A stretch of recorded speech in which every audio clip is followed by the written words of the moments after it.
So it's about 20 past 6 in the morning, and I've just spent my first night here at the retreat. Rather noisy night, but it's a really lovely place and a really good group of people. I already feel very at home, and I think it's going to be a really good place to experience ayahuasca. I'm looking forward to my first full day here. I'm sure it's going to be very interesting. I think I'm going to go and take a shower soon, and then see what the rest of the day holds.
So it's day 3 here at the retreat. I've just been for a floral bath. Last night was the first ceremony, and it was tough, but I didn't get much in the way of an experience.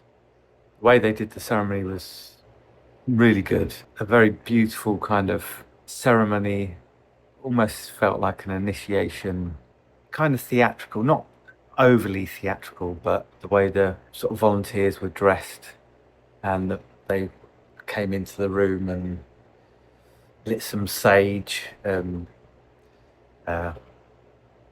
was a kind of a whole process around the sort of build up to the delivery of the ayahuasca. I took my first dose, and I was pleasantly surprised that I actually didn't find the taste too bad. I actually quite liked it. I could tell that there was something quite powerful, quite a potent substance that I'd taken within a few minutes. I could feel like a tingling, warm sensation kind of radiating through my body. There was definite sensations of needing to vomit happened fairly quickly. I think after about an hour or so, they came round and asked if we wanted a second dose, so I asked for a second dose, and that one was horrible. The second dose tasted awful. I don't know why it was so much worse than the first one. I could almost feel the plant texture in the syrupy concoction, and the need to vomit after the second dose was intense. It was probably a good few minutes before I did actually vomit. I think in that time the maestras came round and sang an Icaro to me, And then I think I was sick, quite violently sick. That was quite horrible. And then I seemed to get about 5 to 10 minutes worth of actual visuals and the beginnings of an experience. And I was kind of trying to brace myself for 4 or 5 hours of this. And it sort of disappeared after only 5 or 10 minutes. It was still quite challenging in that time. There's a lot of people in the room. There's all this singing and chanting and other people having their experiences, making noise. And it would go from, there would be sighing and groaning, wailing almost at times, laughing, giggling. It kind of felt like during the peak of the experience that the room had turned against me, and all the laughs and the icaros were sort of taunting me almost. I kind of knew that was, in my logical mind, I knew that was not the case, and that everyone was just going through their own experience. But I was kind of processing it as if it was all being directed to me, and kind of a mocking kind of quality to it. Maybe that's a fear I need to address. Maybe I fear being mocked. Maybe that's why I had that experience. I'm not sure. It didn't last all that long, and it's going to be difficult. We've got another ceremony tonight, and I think it's going to be difficult to take the plunge for the second time. The first time you don't know what to expect. The second time it's going to be knowing what may lie ahead. It's maybe going to take even more courage to take the plunge this time, but we've got a few hours till then, so we'll see how the rest of the day goes and just take it as it comes.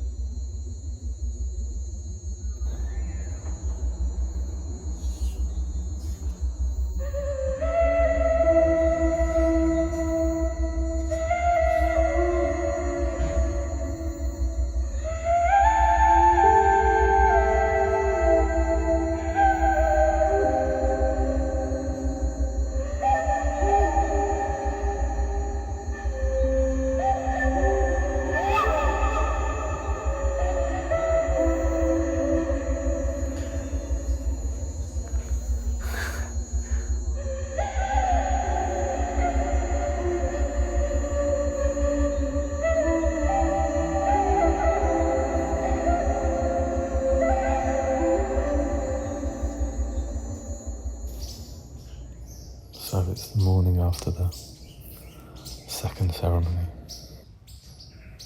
It was probably one of the hardest things I've ever had to do, but without doubt the best and most rewarding thing I've ever done.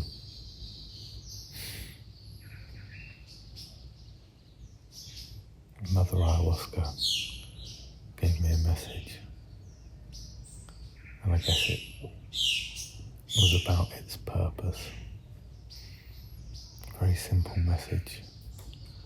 It just said to me, medicine for the soul.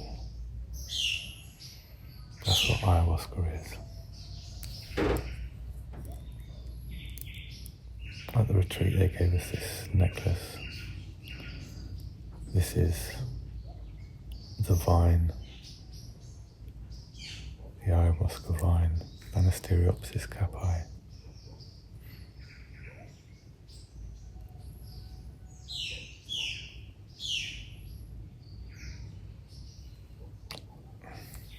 Truly medicine for the soul.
So, I'm going to talk about my experience last night a little bit. I only had one cup of ayahuasca last night. I think it must have been stronger. A few people have said that it was stronger last night than the first batch we had. The first batch was left over from a previous group, and apparently because it was the last kind of dregs in the bottom of the barrel, the texture was a bit gritty and grainy, and it was probably not as potent, and I can certainly vouch for that. But yeah, when I took the one last night, I could feel it working within just a few minutes. I started to get some visuals and movement, colours and patterns. But quite quickly it moved into something kind of a bit more ominous. At first it was kind of this almost sort of seductive, sort of seducing thing, but it felt very ominous. And quickly it sort of descended into this kind of hell ride.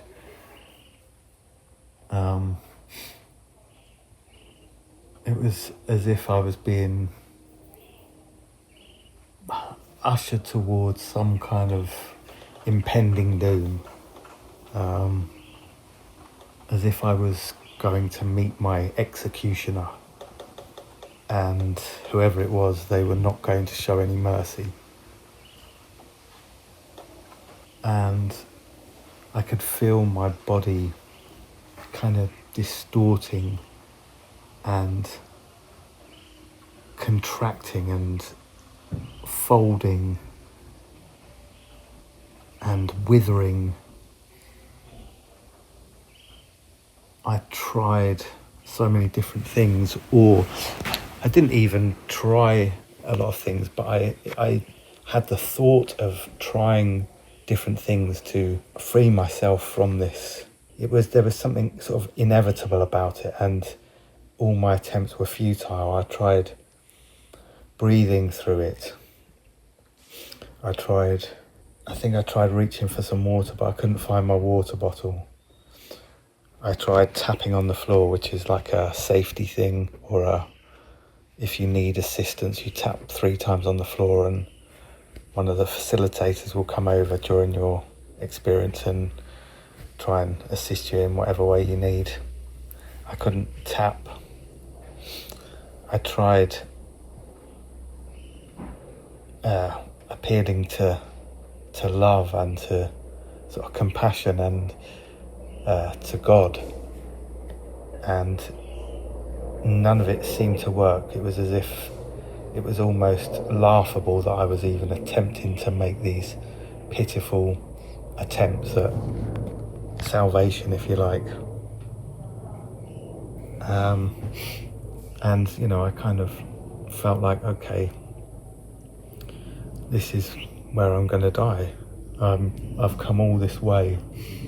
I've chosen to come here. I've willingly taken that step, and I've foolishly drunk this potion that's going to lead to my demise, if you like. And at the point where it was sort of beyond hope, and it felt like there was no redemption, no way back, I remembered that I was carrying this little token. It was a gift from my mum. It's a whale tooth that she picked up during her travels in New Zealand. She gave it to me before I came here, just to remind me that she's with me and family is with me, and this saved me. I remember just gripping onto it tight and kissing it, and yeah, it feels like out of this horrific ordeal, a mother's love saved me, and it was the only thing that could. And once I had that realization, I began to come back into a place of, came back into my body. I started to feel immense gratitude and appreciation for my family, for my mum in particular. And I just wanted to apologise for taking them for granted.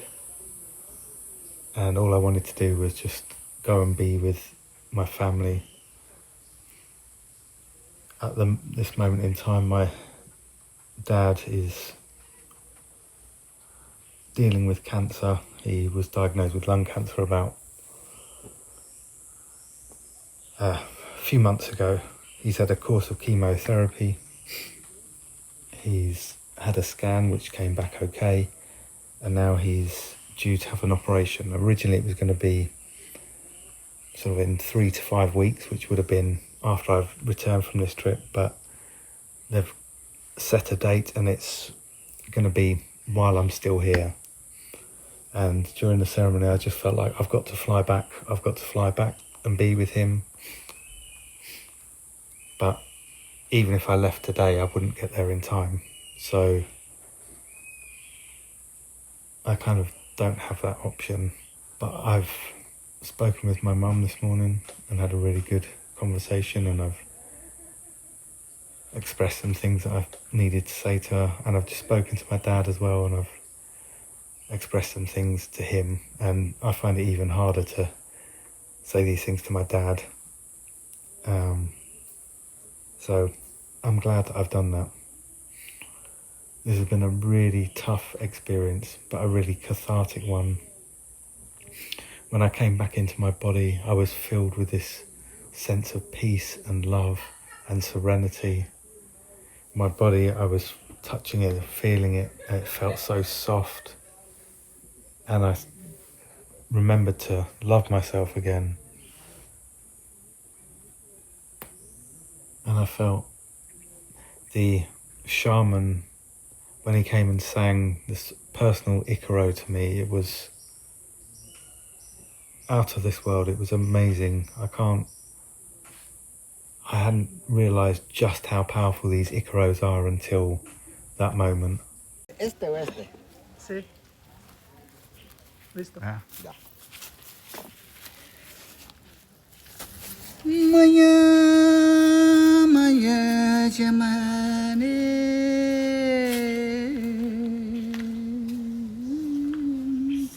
Kambo, kano, bebe, sangha, maida, wawa.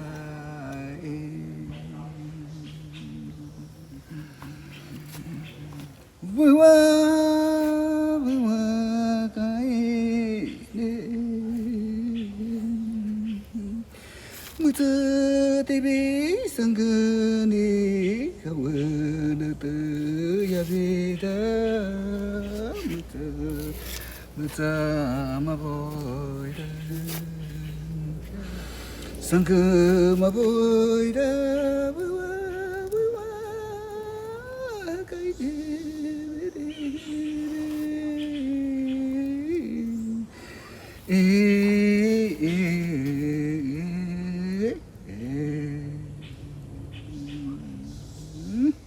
Muchísimas gracias. Ah, gracias. Sí, ese es el cambo, el canto del cambo. Beautiful. Sí. And he was singing. He said I spoke to him this morning just prior to the floral bath, and he said that he did a really long ceremony. Someone was translating for me.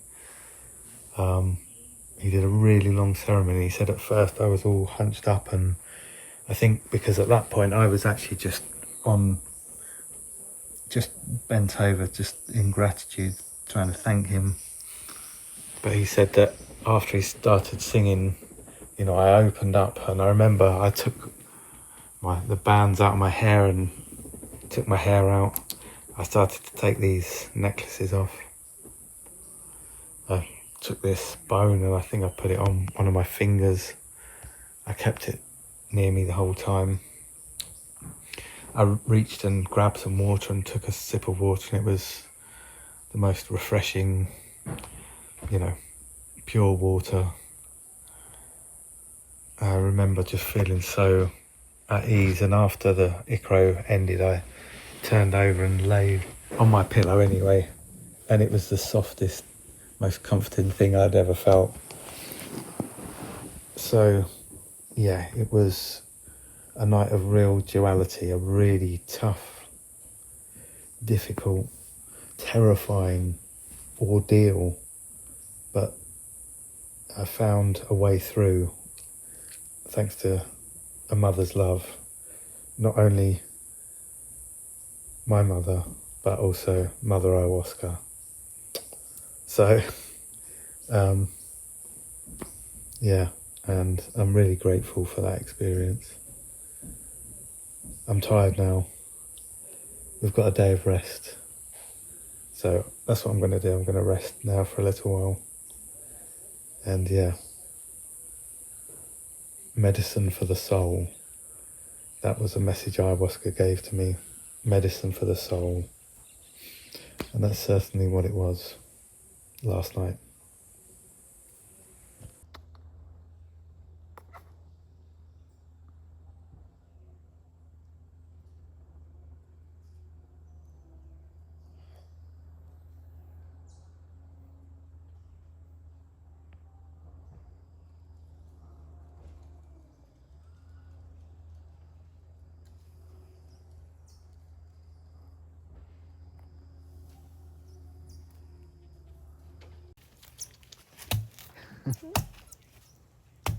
Take it. Yeah, thank you. Gracias. De La nada. próxima yo voy a hacerlo como ti. Cuando ya no estamos acá, la tarde ya tú puedes. Solito. Okay. Ahí vas a practicar. Cuida tu dedo, ¿no? Welcome. Dedo. I get them? Oh, here, look. Dropped some before. Nope.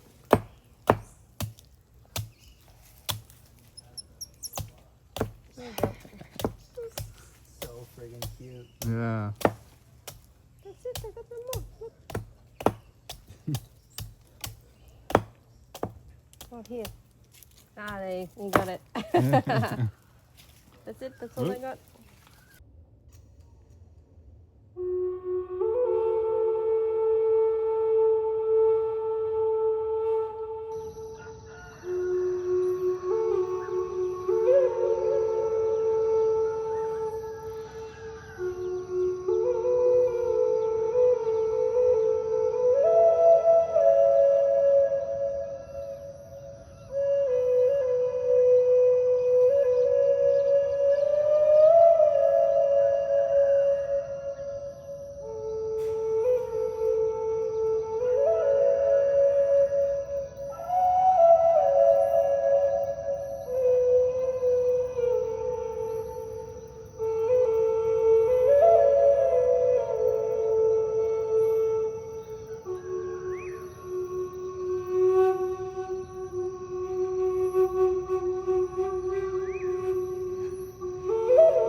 They have to be breeding. You're gonna have more snakes. I know. Oh my god. I know. There's gonna be a lot of W's. It's crazy at nighttime, like you really don't know what's up here. We're just like wondering.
The butterfly does flutter by to mutter, my, oh my, oh my. What utter joy it is to fly and flit 'neath sun and sky, with beauty graced, by wind embraced, my dance with love is laced. But come what ought, God's will be wrought, till sun doth shine for naught. I see, say I, but why, oh why, dear butterfly, must you be brought upon this earth so gently placed, too soon to flutter by?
Yeah.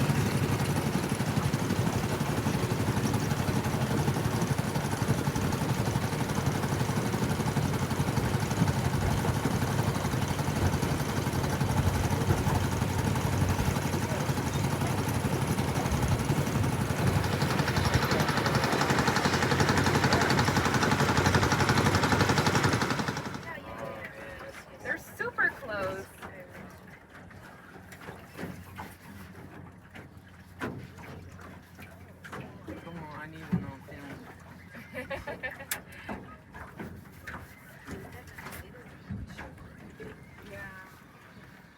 Can anyone make dolphin noises?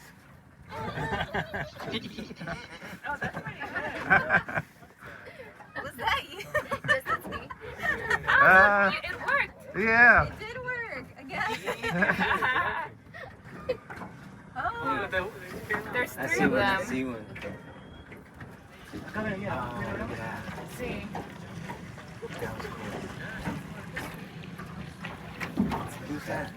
All right, who's going in? Woo!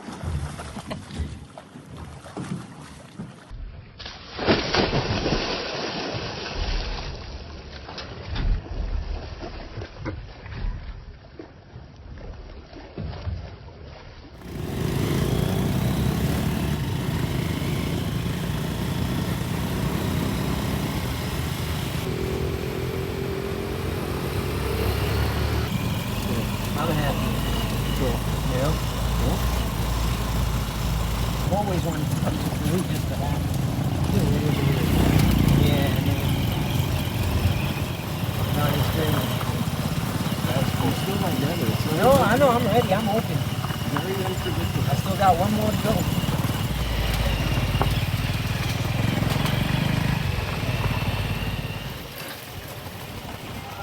That's awesome.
y asegure su mesa y ponga el respaldo en posición vertical.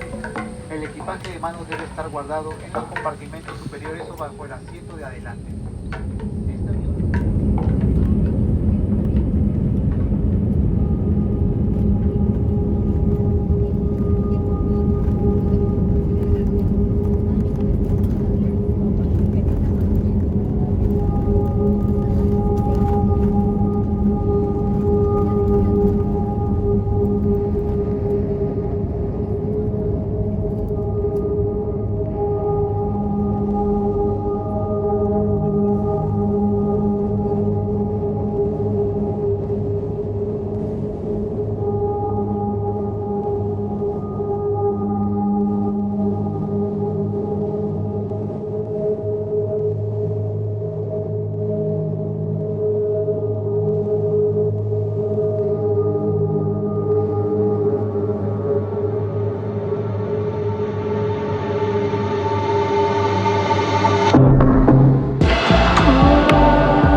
Okay, finally leaving Lima Airport. About, well, not quite 24 hours later than intended, but not far off it. Yeah, my flight was delayed. It was meant to be 1:30 yesterday afternoon. That was changed to 8:15 this morning. So I'm on my way back now anyway. And well, I've got to stop off in Miami. The plan is I'm going to stop in Miami. I've got a 7-hour layover. I'm going to fly into Miami, grab a pizza, and then hop on another plane to head back to the UK. So hopefully there's no more delays. Fingers crossed. Okay, so I've just come through the checks at the gate. I'm on my way down to the plane. We're leaving Peru finally. Not that I'm glad to be leaving, but it's time. I'm sure I'll be back. I've just had a coffee and a whole packet of biscuits before coming through the gate. I normally try and avoid sugar, but I really needed some energy, so I've had a sugary coffee, a whole packet of biscuits, and yeah, much needed. But yeah, let's go and get on the plane and head off to Miami.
Well, I'm extremely tired, but this is the final leg. I'm going to leave Miami soon. Just got to the gate, so yeah, I'll be flying back to the UK a day later than intended, but I'll be there in, I don't know, 10, 11 hours or something maybe.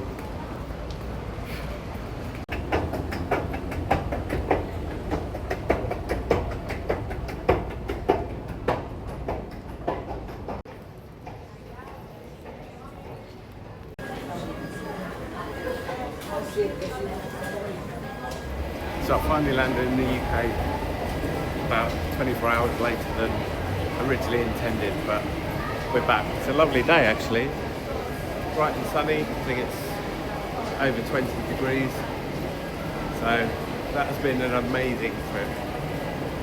Utterly profound and transformative and life-changing, I'd say.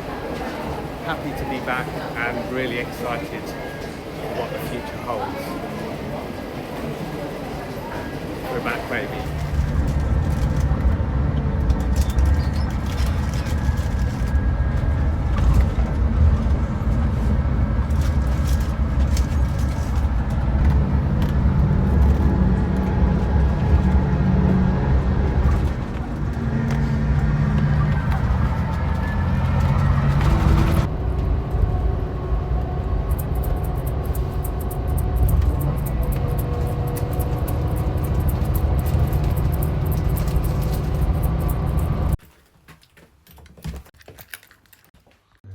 Hello?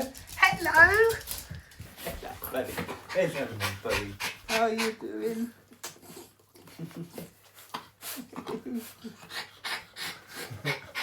Oh. Go on then.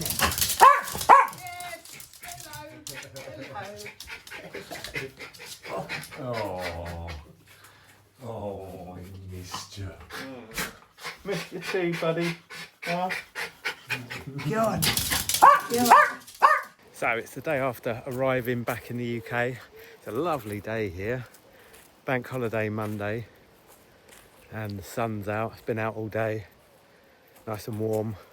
I got back into the UK yesterday, and the hiccups with the travel continued. I managed to go and catch my coach without any issues, which took me back to Milton Keynes. And then from there, it should have been a fairly simple car ride. This car ride that would normally take maybe 3/4 of an hour ended up taking 5 hours. It's good to be back anyway, and to have some time to reflect on the whole experience. I think it's going to keep unfolding itself to me over the coming weeks and months.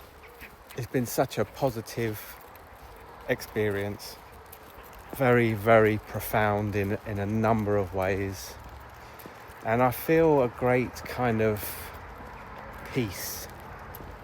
I feel very comfortable. I feel very present in my body and, you know, in this place, in the surroundings, wherever I am.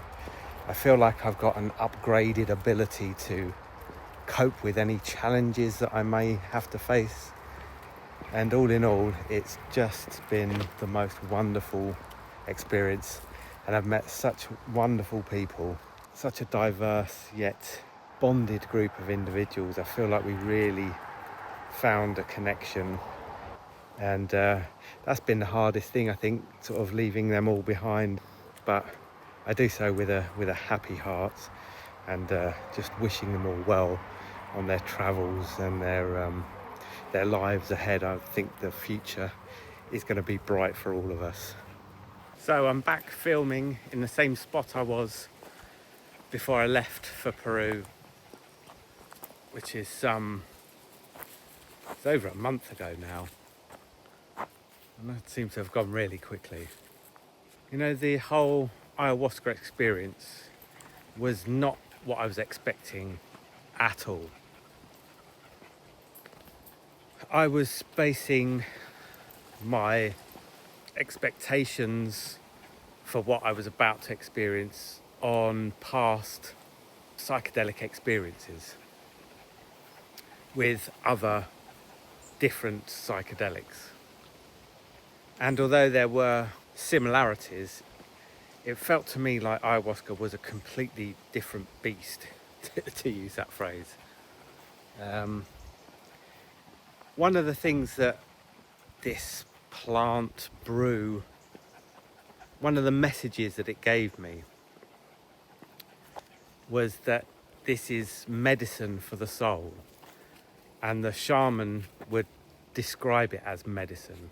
And I think that that is more accurate in many ways than to class it as a psychedelic. It felt like a medicine. It kind of tasted a bit like a medicine. It tasted a little bit like sort of cough syrup mixed with licorice and I don't know, absinthe or something. Kind of a strange and kind of something all of its own. It's quite a unique flavour. One I don't think I'm going to forget too easily. But yeah, I think that plant medicine is more apt. And like with a lot of medicines, it's not particularly pleasant often, but it feels very rewarding and regenerative and healing. And so I think that it is incredibly valuable. I think the whole experience with the shaman singing the Icaros, I didn't realise just how significant, how important they would be to the whole experience. I remember, I think it was on the third ceremony, and they did the normal routine. They brought round the ayahuasca to each one of us, and we drank it down. And then normally there'd be a pause until the shaman would start singing. And on this particular occasion,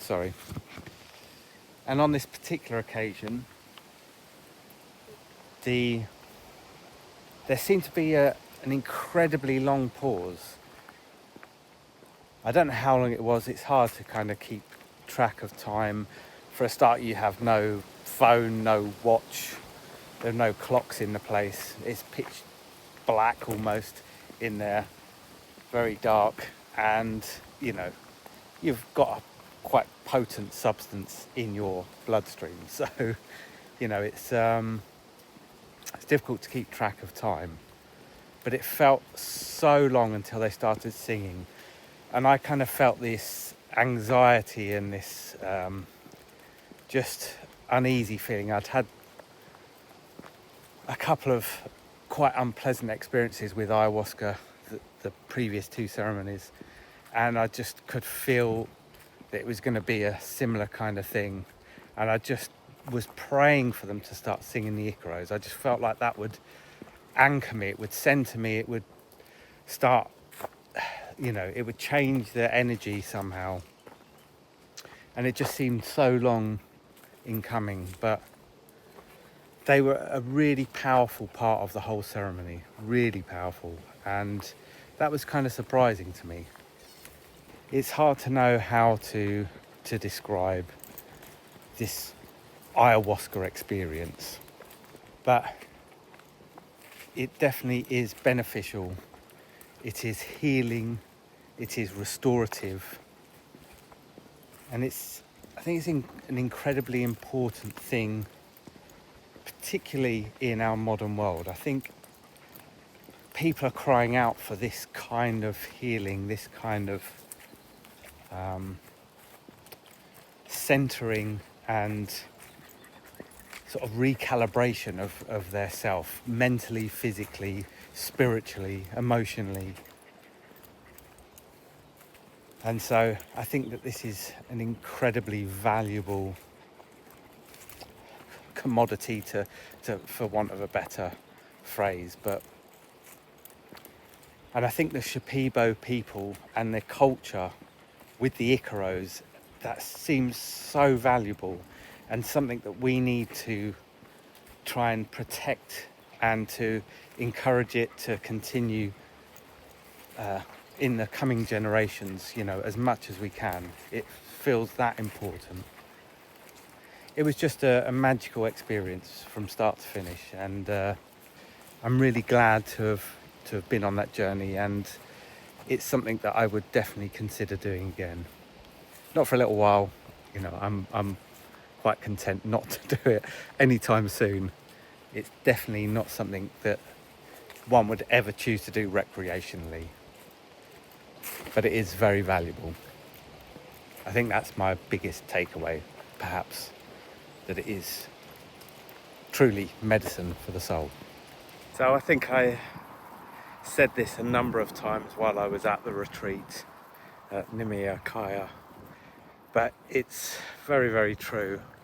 I think that the whole experience was one of the hardest, most challenging things that I've ever had to do. I really had to do the work and face some immensely difficult sort of personal issues, things that I've needed to work on for a long time. Probably the very things that I've been avoiding addressing. It made me confront all of those, and I feel like I'm in such a better place because of it. So I'm eternally grateful to Mama Aya, the plant medicine. I'm so grateful to the Shipibo people, the maestras, the shaman, for their Icaros, for their energy and their healing capacities. I'm so grateful to the facilitators at the retreat who were just magnificent. All of the yoga classes and the breath work classes, and during the ceremonies, if we ever needed anything, they were right there to give us a hand, and with such sort of grace and humility. It was a beautiful thing to behold. And also for all of the other people that were on the retreat, sharing that experience with them was probably the most fulfilling and transformative part of the whole process, and I'm so grateful for it, so grateful for all of the people that made this experience what it was. And yeah, can't wait to go again.